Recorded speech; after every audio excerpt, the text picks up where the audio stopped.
Issues ఏమైనా discuss చేస్తాం madam.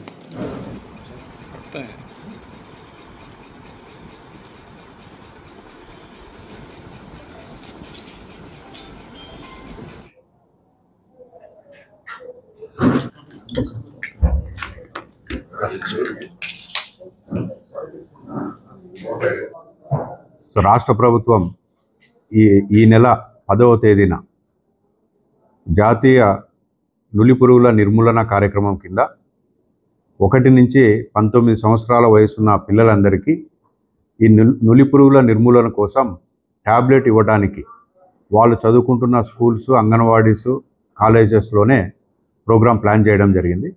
So ఈ సందర్భంగా అందరూ తల్లిదండ్రులకి, ప్రొద్దుటూరు పట్టణంలో ఉన్నటువంటి తల్లిదండ్రులందరికీ తెలియజేయడం ఏమనగా, ఆ రోజు ఖచ్చితంగా మీ పిల్లవాళ్ళకి ఈ ట్యాబ్లెట్ తీసుకునేలాగా మీరు పిల్లలకి అవేర్నెస్ ఇవ్వండి. అలాగే ఆ ప్రోగ్రాము సక్సెస్ఫుల్గా జరగడం కోసం మేము, అలాగే medical and health department, Anganwadi department, మా MEPMA staff and other school management తరఫున ఎంఈఓ గారు వీళ్ళందరితో ఒక కోఆర్డినేషన్ మీటింగ్ మేము కండక్ట్ చేసుకోవడం జరిగింది. ఇక్కడ రేపు 10వ తేదీన జరిగే కార్యక్రమంలో కనీసం 46,200 వరకు టార్గెట్ ఉంటుందని మేము అనుకోవడం జరిగింది. అంటే మాకున్న 236 అంగన్వాడీ సెంటర్స్, 107 స్కూల్స్, అలాగే 15 కాలేజెస్, వీటన్నిటి కలిపి 46,200 మందికి ఈ నులిపురుగుల ట్యాబ్లెట్స్ ఇవ్వాలనేది నిర్ణయించడం జరిగింది. దానికి కావాల్సిన స్టాక్ అంతా రాష్ట్ర ప్రభుత్వం నుంచి రావడం జరిగింది. అది కన్సర్న్ స్కూలు, అంగన్వాడీ సెంటర్స్కి డిస్బర్స్మెంట్ అనేది స్టార్ట్ అయింది, అక్కడికి పంపిస్తాము. సో ఇవి పిల్లల తల్లిదండ్రులు కూడా ఎటువంటి అపోహ పెట్టుకోవాల్సిన అవసరం లేదు. ఇవి తీసుకోకపోతే ఈ నులిపురుగులు అనేవి పరాన్న జీవులుగా ఆ పిల్లల శరీరంలో ఉండి వాళ్ళ యొక్క శారీరక, మానసిక ఎదుగుదలని అడ్డుకుంటాయి. దానివల్ల శారీరక ఎదుగుదల అనేది రాదు. అందుకు ఆరోగ్యవంతమైన పిల్లల కోసం ఈ నులిపురుగులను నులిపేద్దాం అన్న స్లోగన్తో రాష్ట్ర ప్రభుత్వం ఈ కార్యక్రమాన్ని చేపడుతుంది. కాబట్టి మీరు తల్లిదండ్రులుగా మీరందరూ కూడా దీన్ని ఒక బాధ్యతగా తీసుకొని మీ పిల్లలకి ఈ ట్యాబ్లెట్ తీసుకునేటట్టుగా మోటివేట్ చేయండి.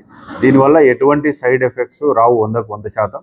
ఎవరికైనా నులిపురుగులు ఎక్కువగా ఉంటే ఈ ట్యాబ్లెట్ వేసుకున్నప్పుడు వాటితో పోరాడేటప్పుడు ఆ ట్యాబ్లెట్ చనిపోయే క్రమంలో వాళ్ళకి మగతలాగా, అంటే కొంచెం నిద్రలాగా ఏమైనా వస్తుంది తప్ప అంతకు మించి ఏమి రావు. ఏవైనా వచ్చినా అవన్నీ టేక్ కేర్ చేయడానికి మెడికల్ డిపార్ట్మెంటు మేము కూడా దానికి కావాల్సిన ఏర్పాట్లన్నీ కూడా చేసుకోవడం జరిగింది. కాబట్టి ముఖ్యంగా ప్రైవేట్ స్కూల్స్లో చదువుతున్నటువంటి పిల్లలకు వాళ్ళ తల్లిదండ్రులకు ప్రత్యేకంగా చెప్పడం ఏమంటే, ఇవి తీసుకుంటే ఏదో మా పిల్లలకు అవుతుంది అని చెప్పి ఎక్కువ మంది ముందుకు రావడం లేదని తెలుస్తుంది. సో అట్లా లేకుండా ఈసారి పిల్లలందరూ కూడా ఈ టాబ్లెట్స్ తీసుకునేటట్టుగా ప్రైవేట్ స్కూల్ యాజమాన్యాలు, వాళ్ళ ప్రైవేట్ స్కూల్లో చదువుతున్న పిల్లలు, వాళ్ళ తల్లిదండ్రులు కూడా ఇది ఒక మంచి కార్యక్రమం కాబట్టి మీ పిల్లలందరికీ కూడా ఈ టాబ్లెట్ తీసుకునేటట్టు మీరు కూడా ముందుకు రావాలని తెలియజేస్తున్నాను. Thank you. హాయ్, హలో, నేను మహేష్ విట. Please do subscribe to Proddatur news. ప్రొద్దుటూరులో జరిగే ప్రతి అప్డేటు ఎప్పటికప్పుడు మీరు చూడాలనుకుంటే ప్రొద్దుటూరు న్యూస్ అనే యూట్యూబ్ ఛానల్కి సబ్స్క్రైబ్ అవ్వండి.